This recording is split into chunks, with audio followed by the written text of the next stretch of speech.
ಬಟ್ಟೆ ಮೇಲೆ ಗಲೀಜ್ ಹಾಕೋಗ್ತಾರೆ, ಅದು ಗ್ಯಾಂಗ್ ಗಲೀಜ್ ಹಾಕ್ಬಿಟ್ಟಮ್ಮ ಏನೋ ಗಲೀಜ್ ಬಿದ್ದಿದ್ದು ನೋಡಮ್ಮ ನಿಮ್ಮ ಮೇಲೆ ಅನ್ನೋದು. ಗಲೀಜ್ ಕಡೆ ಇದು ಮಾಡೋಕ್ಕಲ್ಲಿ ಬ್ಯಾಂಕ್ ಕಡೆ ಗಮನ ಇರೋದು. ಬ್ಯಾಂಕ್ ಬಂದಿದ್ದು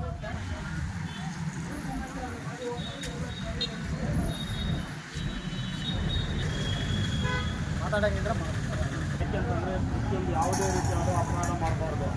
ನೀವು ಏನೇ ಮಾಡಬೇಕು ಮತ್ತು ಗಾಡಿ ಎತ್ಕೊಂಡ್ಬರ್ತೀರಿ, ಇವತ್ತು ಎಲ್ಲರೂ ಗಾಡಿಯಿಂದ ಯಾರೂ ಬರಲ್ಲ. ಹೆಲ್ಮೆಟ್ ತಪ್ಪದಿರ ಹೆಲ್ಮೆಟ್ ಹಾಕ್ಕೊಂಬರ್ಬೇಕು. ಹೆಲ್ಮೆಟ್ ಇಲ್ದಿರ ಮಾತ್ರ ಬರಬೇಡಿ. ಹೆಲ್ಮೆಟ್ ಇಲ್ಲ ಅಂದರೆ ದಂಡ 500 ರೂಪಾಯಿ ಕಟ್ಟಲೇಬೇಕಾಗ್ತದೆ. ಅರ್ಥ ಆಯ್ತಾ? ಯಾಕೆ ಹೆಲ್ಮೆಟ್ ಹಾಕ್ತಾರೆ ಅಂತಂದರೆ ನಿಮ್ಮ ಸೇಫ್ಟಿ. ತಲೆ ಇದ್ರೇ ಬಾಡಿ. ನೀವು ಹೆಂಡತಿ ಮಕ್ಕಳು ಅಕ್ಕ ಅಣ್ಣ ತಮ್ಮಂದ್ರೆ ಎಲ್ಲರೂ ಇರ್ತಾರೆ. ಅವ್ರಿಗೋಸ್ಕರ ನೀವು ಚೆನ್ನಾಗಿ ಹೆಲ್ಮೆಟ್ ಹಾಕ್ಕೊಂಡು ಚೆನ್ನಾಗಿ ಬಂದು ತಿರ್ಬೋದು.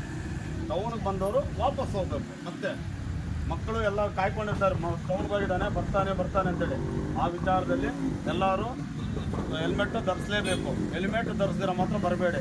DL ಇರಲೇಬೇಕು. ಪ್ರತಿಯೊಂದೂ ಸರ್ಕಾರ ಏನು ಮಾಡಿದೆ ಕಾನೂನು ಪ್ರಕಾರವಾಗಿ ನಡೆದುಕೊಳ್ಬೇಕು.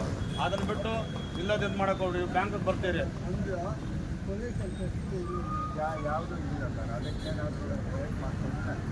ನೋಡಿ, ಇಲ್ಲಿ ಕಾಸು ಬಿದ್ದಿದೆ ಅಂತಾರೆ, ನೀವು ಡ್ರಾ ಮಾಡಿದ್ದು ಅಮೌಂಟ್ ಕಿತ್ಕೊಂಡು ಹೊರಟೋಗ್ತಾರೆ.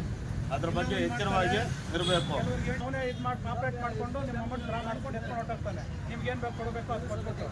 OTP ಬರ್ತಾರೆ, OTP ಕೇಳ್ತಾರೆ. ನೀವು ಯಾವುದಂದ್ರೆ ಈ ಫ್ಲಿಪ್ಕಾರ್ಟ್ಗಳಲ್ಲಿ ಹಿಂದ್ಗಡೆ ನಾವು ಕೆಲಸ ಮಾಡ್ಕೊಂತ ಗಾಡಿ ರನ್ನಿಂಗ್ ಅಲ್ಲಿ ಇರ್ತದೆ, ಹಂಗೆ ಹೊರಟೋಗ್ತಾನೆ. ಏನು ಹೇಳಕ್ ಹೋಗ್ತೀವಿ, ಮಾನವೀಯತೆ. ನಮ್ಮ ಮಾನವೀಯತೆ ಅಲ್ಲಿ ಕೆಲ್ಸಕ್ಕೆ ಬರೋದಿಲ್ಲ. ಹೊಸಬರು ಯಾರನ್ನ ಮಾತಾಡ್ಸಿ, ಮನೆ ಹತ್ರನೂ ಅಷ್ಟೇ. ಮನೆ ಹತ್ರ ಬಂದಾಗಲೂ ನೀವು ಎಲ್ಲ ಊರುಗಳಿಗೆ ಹೋಗ್ತೀರಾ, ಊರಿಗೆ ಹೋಗೋವಾಗ ನಿಮ್ಗೆ ಮನೆ ಯಾರನ್ನು ಬೇರೆಯವ್ರನ್ನ ಪರಿಚಯಿಸ್ತಾರೆ. ನಿಮ್ಗೆ ಯಾರನ್ನ ಮನೇಲಿ ಇಟ್ಬಿಟ್ಟು ಹೋಗ್ರಿ. ಟೂರ್ಗಿರ್ ಹೋದಾಗ ನಂಬಿಕಸ್ತನ ಇಟ್ಬಿಟ್ಟು ಹೋಗಿ. ಹೊರಗಡೆ ಬೀಗ ಲಾಕ ಕಳ್ಳನ್ ಗೊತ್ತಾಗೋ ಥರ ಹಾಕಬೇಡ್ರಿ. ಬೀಗನ ಹಾಕಿದ್ರೆ ಏನಾಗ್ತಾನೆ, ಅವನು ಬೆಳಗ್ಗೆ ಬರ್ತಾನೆ, ನೋಡ್ತಾನೆ ಬೀಗ, ಈ ಮನೆ ಬೀಗ ಹಾಕಿದಾನಂತೆ. ಸಾಯಂಕಾಲ ಒಂದ್ಸಲಿ ಬರ್ತಾನೆ, ಬೀಗ ಹಾಕಿದ್ದಾರೆ, ಈ ಮನೆ ಯಾರು ಇಲ್ಲ ಅಂತಾನೆ. ರಾತ್ರಿಗೆ ಬರ್ತಾನೆ, ಅವ್ನ ಕೆಲಸ ಅವ್ನು ಮಾಡ್ಕೊಂಡು ಹೋಗ್ತಾನೆ.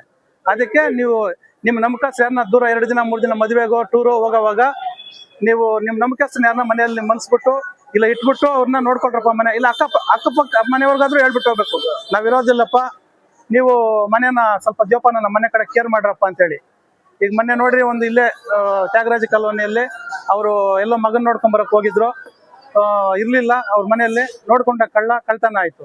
ಆ ರೀತಿ ನಾವೇ ಅವಕಾಶ ಮಾಡ್ಕೊಡ್ಬಾರ್ದು ಕಳ್ಳರಿಗೆ.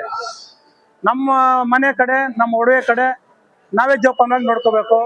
ಮಕ್ಕಳು ಅಷ್ಟೇ, ಮಕ್ಕಳ ಕಡೆ ಮೊಬೈಲ್, ಮಕ್ಕಳಿಗೆ ಜಾಸ್ತಿ ಮೊಬೈಲ್ ಕೊಡಬಾರ್ದು. ಮಕ್ಕಳು ಕೆಡ್ತಾ ಇರೋದೇ ಅರ್ಧ ಮೊಬೈಲ್ಗಳಿಂದ. ಅವ್ರಿಗೆ ಅವಶ್ಯಕತೆ ಇದ್ರೆ, ಈಗ ಸ್ಕೂಲ್ ಪ್ರಾಜೆಕ್ಟ್ಗಳೆಲ್ಲ ಕೊಡ್ತಾರೆ, ಮಕ್ಕಳಿಗೆ ಪ್ರಾಜೆಕ್ಟ್ ಅವೆಲ್ಲ ನೋಡ್ಕೊಳ್ಳೋಕೆ ಬೇಕಾಗತ್ತೆ. ಯಾವ ವಯಸ್ಸು ಮಕ್ಕಳಿಗೆ ಮೊಬೈಲ್ ಬೇಕೋ ಆ ಮಕ್ಕಳಿಗೆ ಮಾತ್ರ ಮೊಬೈಲ್ ಕೊಡಿ. ಸಣ್ಣ ಮಕ್ಕಳಿಗೆಲ್ಲ ಮೊಬೈಲ್ ಕೊಡೋದು ಅವೆಲ್ಲ ಮಾಡಬೇಡ್ರಿ. ಮಕ್ಕಳ ಕಡೆ ಗಮನ ಇರಲಿ. ಅದು ಹೆಚ್ಚಾಗಿ ಹೆಣ್ಮಕ್ಳ ಕಡೆ ಗಮನ ಜಾಸ್ತಿ ಇರಲಿ. ಕಳ್ರಿರ್ತಾರೆ, ಮೊಬೈಲ್ ಕಳ್ಳರು. ನೀವು ಹತ್ತೇನು ಹೇಳ್ತೀರಿ ಗೊತ್ತಾಗೋದಿಲ್ಲ. ಅದು ಅವನೇ ಪುಷ್ ಮಾಡ್ತಾ ಇರ್ತಾನೆ ಜನಕ್ಕೆ. ಮೊಬೈಲ್ ಆಟೋಮೆಟಿಕ್ ಎತ್ಕೊಂಡು ಹೊರಟೋಗ್ತಾನೆ. ಅದಕ್ಕೆ ಮೊಬೈಲ್ ಬಗ್ಗೆ, ನಿಮ್ಮ ಒಡವೆ ಬಗ್ಗೆ, ನಿಮ್ಮ ವಸ್ತುಗಳ ಬಗ್ಗೆ ತುಂಬಾ ಜಾಗೃತ ಆಗಿರ್ಬೇಕು. ಮತ್ತೆ ಸೀಟ್ಗೆ ಬಸ್ಸಲ್ಲಿ ಸೀಟ್ ಸಿಕ್ಕಲ್ಲ ಅನ್ನೋ ಕಾರಣಕ್ಕೆ ನಿಮ್ಮ ಪರ್ಸು ಬ್ಯಾಗೋ ಕೊಡ್ತೀರಾ, ಸೀಟ್ಗೆ ಹಾಕ್ರಿ ಅಂತ. ಕೊಡಕ ನಾನು ಹಾಕ್ತೀನಿ ಅಂತಾನೆ. ಹಾಕೋವಾಗ ಏನ್ ಮಾಡ್ತಾನೆ, ಅವ್ನು ಸೀಟ್ಗೆ ಹಾಕ್ದಂಗೆ ಹಾಕಿದ್ದಾನೆ ಬಿಡುವಸ್ ಅಂತಾನೆ. ಅವ್ನು ಡ್ರೈವರ್ ಸೀಟ್ ಇಳಿದ್ಬಿಟ್ಟು ಬ್ಯಾಗ್ ಎತ್ಕೊಂಡು ಹೊರಟೋಗಿರ್ತಾನೆ. ಸುಮಾರು ಕಳ್ತನಗಳು ಆ ರೀತಿ ವರದಿ ಆಗ್ತಾ ಇದಾವೆ. ನಿಮ್ಮ ಬ್ಯಾಗುಗಳನ್ನ ಯಾರಿಗೂ ಸೀಟ್ ಹಾಕೋದಕ್ಕೆ ಏನೋ ಖರ್ಚೀಪು, ಒಂದು ಟವಲ್ಲು ಅಂಥವು ಕೊಡ್ರಿ. ಬ್ಯಾಗ್ ಲಗೇಜ್ ಇರ್ತಕ್ಕಂಥ ಬ್ಯಾಗ್ನ ಅಂಥವು ಕೊಡಬೇಡ್ರಿ. ಮಕ್ಕಳನ್ನ ಜೊತೆಲಿ ಕರ್ಕೊಂಬರುವಾಗ ಬಸ್ಸುಗಳು ಬರ್ತಾ ಇರ್ತವೆ, ಕೈ ಹಿಡ್ಕೋಬೇಕು. ಮಕ್ಕಳನ್ನ ಕೈ ಬಿಡಿಸ್ಕೊಳಕ್ ಹೋಗ್ತಾರೆ, ಬಿಡಬಾರ್ದಪ್ಪ, ಕೈ ಹಿಡ್ಕೋಬೇಕು ಅಂತೇಳಿ ಮಕ್ಕಳು ಕೈ ಹಿಡ್ಕೊಂಡು ಕರ್ಕೊಂಬರ್ಬೇಕು. ಬಸ್ ಹತ್ಕೊಂಡು ಸೇಫಾಗಿ ಎತ್ಕೊಂಡು ಊರು ಸೇರ್ಬೇಕು. ಒಡವೆಗಳಂತೂ ಇಂಪ್ಲೇಟ್ ಆಗಿ ಎಲ್ಲದಕ್ಕೂ ಒಡವೆ ಪಿನ್ ಹಾಕಿರ್ಬೇಕು. ಬೆಳಬಾಡ್ತಕ್ಕಂಥ ಒಡವೆಗಳು ಜಾಸ್ತಿ ಯಾವುದು ಪ್ರದರ್ಶನ ಹಾಕೊಂಬರ್ಬಾರ್ದು.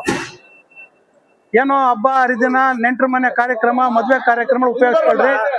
ನೀವು ಬೇರೆ ಎಲ್ಲ ದೈನಂದಿನ ಕರ್ತವ್ಯಕ್ಕೆ ಯಾವುದನ್ನು ಡೂಪ್ಲಿಕೇಟ್ ಹಾಕೊಂಡ್ರೆ ಉತ್ತಮ ಅಂತ ನನ್ನ ಅಭಿಪ್ರಾಯ. ಹಾಕೊಳ್ಳಂಗಿದ್ರೆ ಒರಿಜಿನಲ್ ಹಾಕೊಳ್ಳಂಗಿದ್ರೆ ಒಂದು ಸೇಫ್ಟಿ ಮೆಜರ್ಮೆಂಟ್ ಇಟ್ಕೊಂಡು ಮಾಡ್ಕೊಳ್ಳಿ.